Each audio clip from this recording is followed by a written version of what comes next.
Um terremoto de magnitude 6,3 na escala de Richter abalou o norte do Afeganistão na madrugada de segunda-feira. Atingiu uma profundidade de 28 quilómetros. O epicentro foi perto da cidade de Mazar-e Sharif, que tem cerca de 500 mil habitantes.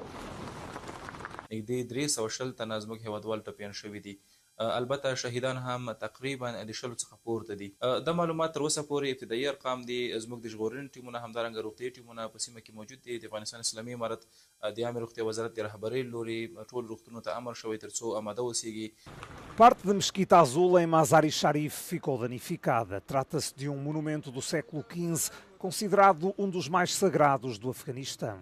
O sismo foi também sentido em várias províncias do norte do território e até na capital Cabul, cerca de 400 quilómetros a sul do epicentro. Houve falhas no fornecimento de energia em todo o país.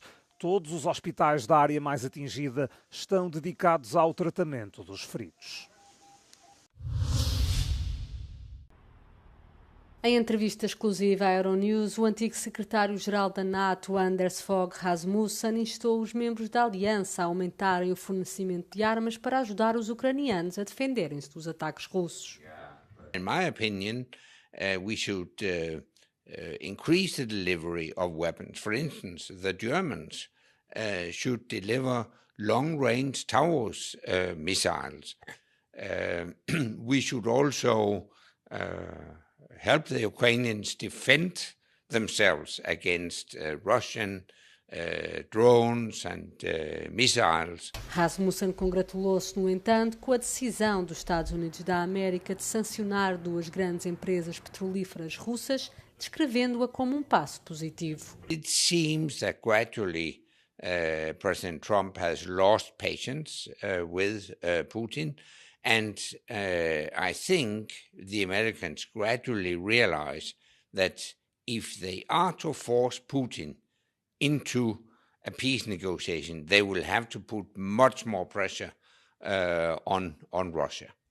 O ex-secretário-geral da NATO apelou à coligação de vontades para que enviasse uma força de apoio à segurança na Ucrânia como garantia de proteção do país, mesmo antes de ser alcançado um acordo de paz. A retalhista online chinesa Shein retirou as bonecas sexuais infantis da plataforma na internet onde vende vestuário e acessórios. A decisão surge depois de uma denúncia feita às autoridades judiciais de França. O organismo de defesa do consumidor do país comunicou ao Ministério Público que a empresa comercializava bonecas sexuais com traços infantis, mas também com características adultas. Acrescentou que a associação à pornografia era clara e que o site não tinha mecanismos de segurança para evitar o acesso aos artigos por menores.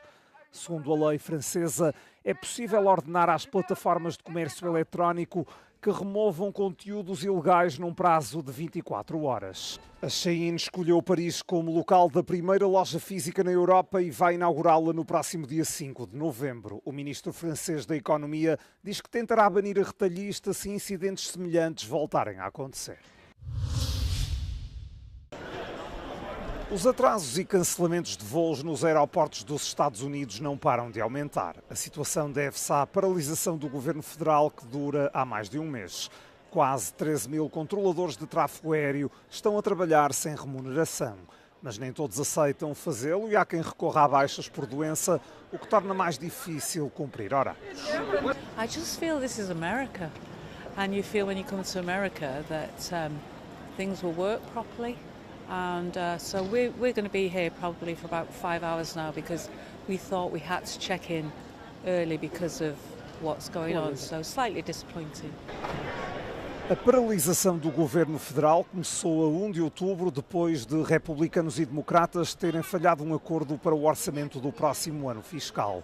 Se o impasse se mantiver para além de terça-feira, será o shutdown mais longo de sempre no país.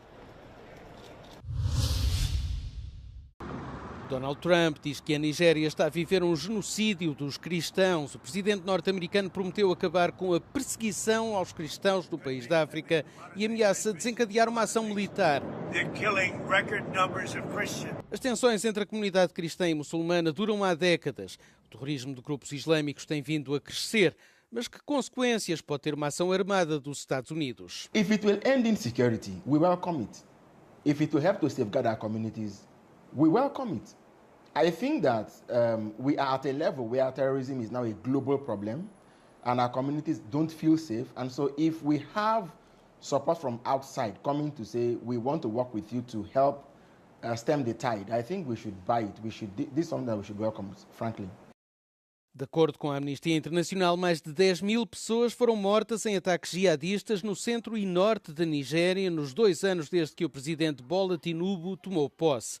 Para Trump, trata-se de um genocídio cristão. Para muitos nigerianos é uma questão mais complexa. Segundo os analistas, embora os cristãos sejam muitas vezes visados, as vítimas dos grupos armados são na maioria muçulmanos do norte da Nigéria, onde esta religião é maioritária e onde ocorre a maior parte dos ataques. No domingo, o governo nigeriano rejeitou a afirmação de Trump. Numa declaração publicada na rede social X, Tinubu diz que a caracterização da Nigéria como um país religiosamente intolerante não reflete a realidade nacional. Um porta-voz do presidente nigeriano diz que os Estados Unidos não têm legitimidade para levar a cabo uma ação unilateral no país. O Peru anunciou na segunda-feira o corte das relações diplomáticas com o México. A decisão foi tomada após a antiga primeira-ministra peruana, Betsy Chávez, ter pedido asilo na embaixada mexicana no país. Em 2022, as autoridades acusaram de Chávez de participar num golpe de Estado juntamente com o ex-presidente Pedro Castillo. Lima pretende condenar Chávez, que era primeira-ministra de Castillo na altura, a uma pena de até 25 anos de prisão. O ministro dos Negócios Estrangeiros do país justificou o corte de relações com o que considerou ser a forma inadmissível e sistemática como o governo mexicano tem interferido nos assuntos internos do Peru. A atuação da União Europeia nas negociações preparatórias da COP30 foi considerada frustrante por especialistas. O bloco europeu decidiu não apresentar antes da cimeira sobre mudanças climáticas a nova NDC. As NDCs, sigla para Contribuições Nacionalmente Determinadas, são o plano de cada país para reduzir as emissões de gases de efeito estufa e adaptar-se às mudanças climáticas, cumprindo o Acordo de Paris. Essas metas são atualizadas periodicamente e tradicionalmente entregues com antecedência para permitir mais tempo de análise e debate. Existia uma expectativa da presidência da COP brasileira de que mais NDCs seriam apresentadas durante a COP, durante a pré-COP. Algumas foram, mas algumas ausências foram indicadas, né, foram demonstradas, especialmente a ausência da Europa. Não há como a gente resolver a equação climática do planeta só com alguns países. Ou todo mundo está no jogo, ou nós não vamos conseguir resolver o problema. Em entrevista à Euronews, o diretor executivo do Instituto de Pesquisa Ambiental da Amazônia criticou a postura do bloco, que limitou-se a divulgar uma declaração de intenções. As lideranças europeias prometeram apresentar o novo plano durante a COP30 e asseguram que os países membros estão no caminho certo para cumprir as metas de redução de emissões.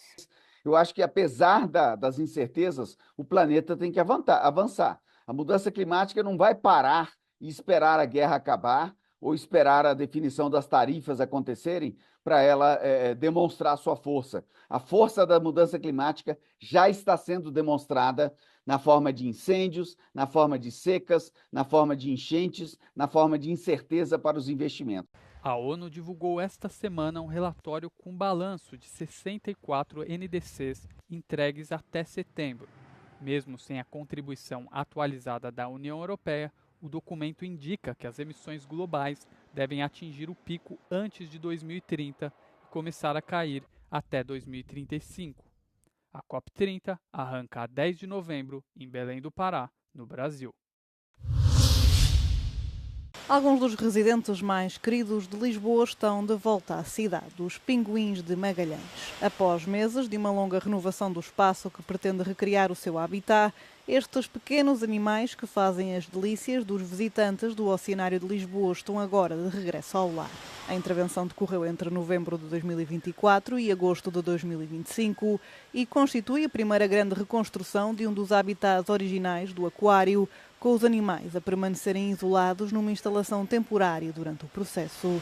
Este novo habitat tem muitos elementos importantes do meio natural, cria o meio natural onde estes animais vivem e tem aqui um enriquecimento ambiental para eles muito diversificado. Temos as cascatas, como podemos ver e ouvir, cria ali um ambiente enriquecedor. Temos a própria estrutura do chão onde eles pisam, que é de forma irregular e eles conseguem sentir diferentes padrões.